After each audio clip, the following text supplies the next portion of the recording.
What's up, y'all? What y'all doing? Child, get in here. Get in here right now. I got something to tell you. I know y'all heard, right? I know y'all heard. Trump has paused all military aid to Ukraine. The States is pausing all U.S. military aid to Ukraine until President Trump determines the Ukrainians show a commitment of good faith peace negotiations. That's according to a senior Trump administration telling Fox. This is not a permanent termination of aid. It is a pause. The orders are going out right now. Zelensky, what you gonna do now? What are you gonna do now? Who are you gonna cry and stump your feet to now? Who are you gonna go to? Because Donald Trump is the president. He has all the power. If I was you, I'd come back and kiss the ring. Kiss the ring. Apologize, homie. Apologize. And you need to do it fast, okay? Because without American military, I don't know if you're going to make it. You showed your ass a couple of days ago. Now it's biting you in your ass. What you going to do? I told you, Zelensky. I told you. You ain't dealing with Biden, okay? You dealing with a gangster. And his name is President Donald Trump. And he ain't playing. Let's see if those Democrats gonna help you now. You need to get back in the good graces of Donald Trump. I don't know how you gonna do that without apologizing, man. Apologize now. And when you do come back and apologize, because you will, put on a damn suit, okay? Put on the suit. Yes, we do really value how much America has done to help Ukraine maintain its sovereignty and independence. And we remember the moment when things changed, when President Trump provided Ukraine with javelins. We are grateful for this. Our meeting in Washington at the White House on Friday did not go the way it was supposed to be. It is regrettable that it happened this way. It is time to make things right. We would like the future cooperation and communication to be constructive. Regarding the agreement on minerals and security, Ukraine is ready to sign it in any time and in any convenient format. We see this agreement as a step toward greater security and solid security guarantee, and I truly hope it will work effectively. So this guy is coming to his senses. You folded much faster than I expected. So Zelensky could talk like this. What I realized after this is simple. Democrat like endless wars. That is what I realized. They love to see it continue. Much as reason, Biden was there, nobody was there to pressure these people to end this thing. They fuel it. Now Trump coming in with different vibes. Look at how Zelensky tone has changed. Yeah, you mentioned the Europeans. It's interesting to me. They spend more money on Russian oil and gas last year than they sent to Ukraine collectively. That's number one. Number two, it's interesting to me that Zelensky could not see on Friday the benefit of signing the minerals deal. That in and of itself is a security guarantee. When our interests become your interests, that is a security guarantee. You're never going to get Trump to sign an agreement saying, well, we'll eventually put boots on the ground. Scott, is not a security guarantee. It is, because we would have guaranteed our own interests. On top of that, most of the minerals are in territory that is being held by Russia. But so the mineral deal is something that is... Are you saying that we would have entered into an economic situation and not defended it? It's near and dear to Donald Trump's heart, but it is not a security guarantee. I disagree. The role of the president is to put... Scott Jennings on CNN is good. Yeah. He's like, oh, my God. He's great. He's great. It's like just funny watching him speak logically to these people, and they freak out. Yes. It's remarkable. It is. And he's so calm when he does it. Yeah. He's so good. And it's crazy that they keep letting him do it, because it's like he's just dunking on these people over and over and over again, and they never score. It's kind of funny. Totally.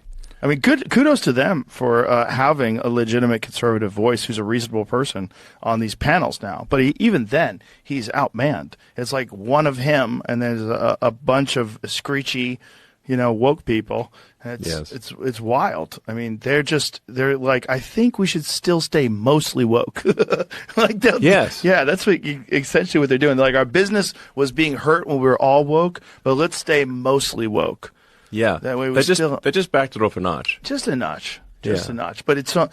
The problem is when you back it off a notch and you let someone like Scott Jennings in, you're f***ing up your whole business because all the viral clips are all him saying logical, reasonable things with a calm tone and people screeching about diversity and equity and and horseshit. Yes. Yeah. He's like being logical and reasonable, and they're just lobbing a bunch of non sequiturs that don't mean anything. And Who is he thanking exactly? Donald Trump also not responsible. How about for that you and aid. me? It's our taxpayer dollars. That's not entirely true, actually. Okay. Donald Trump gave Ukraine javelins. Donald Trump gave Ukraine javelins. When Obama gave them blankets. I get it. I get the talking point. You can denigrate I it, get but the it's talking true. point, but what I'm talking about is the missiles are real things. Support for Ukraine in this conflict. J.D. Vance and Donald Trump have both been, I would say Trump has been skeptical. Vance has been outright opposed.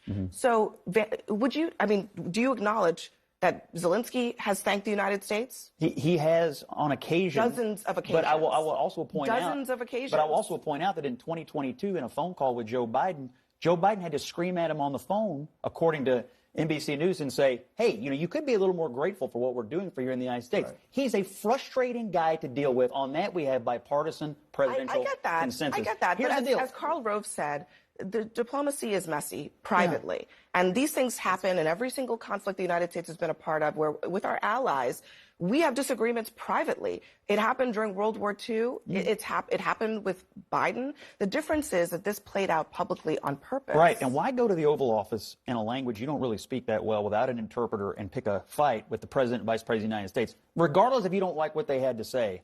Is there some reason he couldn't just sit there and say, thank you so much. Where's the papers? Where's the salmon?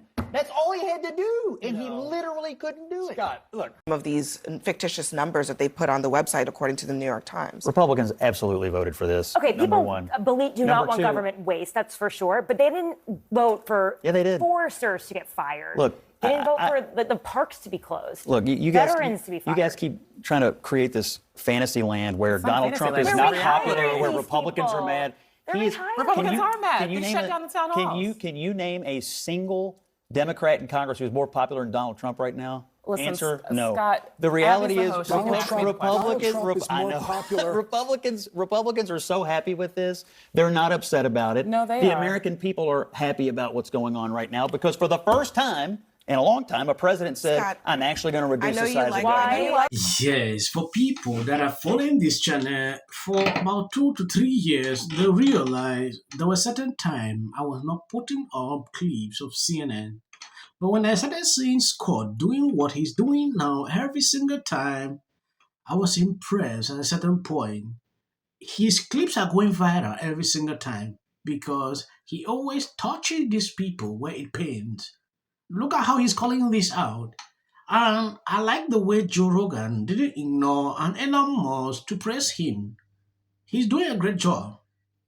So I don't get why people get offended every single time, when he's pointing this out. Zelenskyy at a certain point didn't realize what he was doing was a mess on.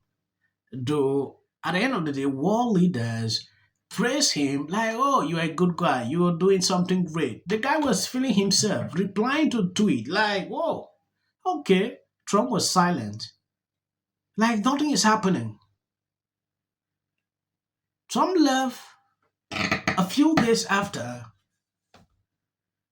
He came back, US has shut down aid to Ukraine. And that triggered him a lot to that level he could not resist, immediately responded by now begging the US to sign. This is a deal. People went to Kyiv to talk about Zelenskyy, where the guy was still making boys, Went to the US to sign, he still didn't.